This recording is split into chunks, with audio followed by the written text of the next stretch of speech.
新歌探討記憶與遺忘的情感掙扎。樂隊 Rover 成員卓洛 Kim、雷浩權 Jason Lloyd、陳振亨亨仔、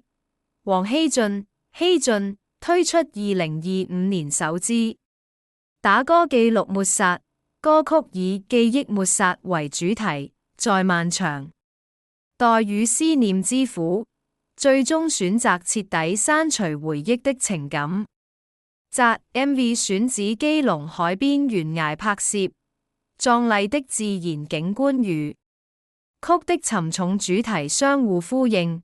帶來視覺與聽覺的相震撼。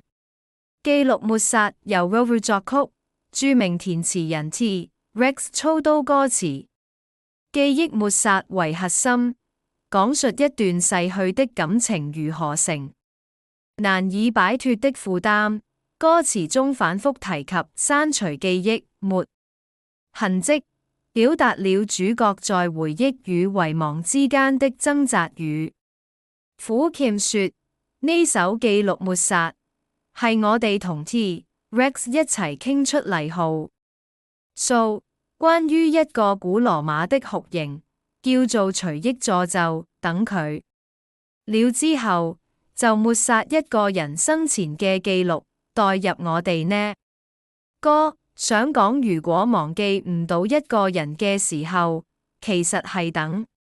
用咗呢個酷刑係自己身上，而來到 Rover 自己創作的5首作品。亨仔直言樂隊間創作時間比之前快，今次首歌偏向台式一點的風格，係我哋4個都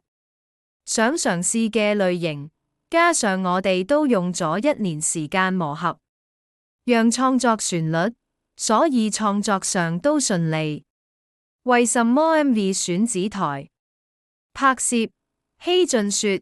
因為平時睇好多台灣愛情電影，從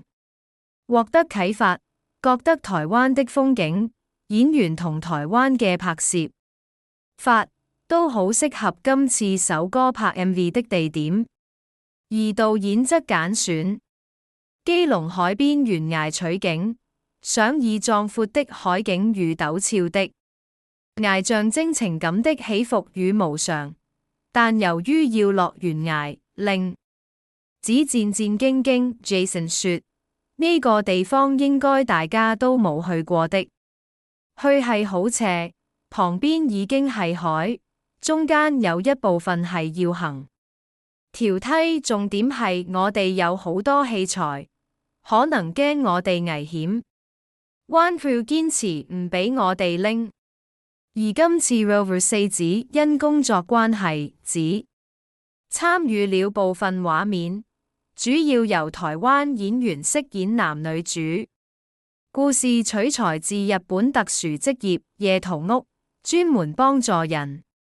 夜間搬屋、逃亡，甚至更換身份，進一步深化歌曲抹殺記憶的主題。而拍攝當日，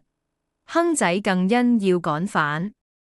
港考試，完成拍攝後即趕飛機返港，團隊亦緊湊趕在日落前完成拍攝，過程高效而順利。記錄抹帶領聽眾經歷一場記憶與遺忘的情感旅程。歌現已於各大音樂平台上線， MV 同步於 YouTube 官方頻道播，勢必成為樂迷心中的經典之作。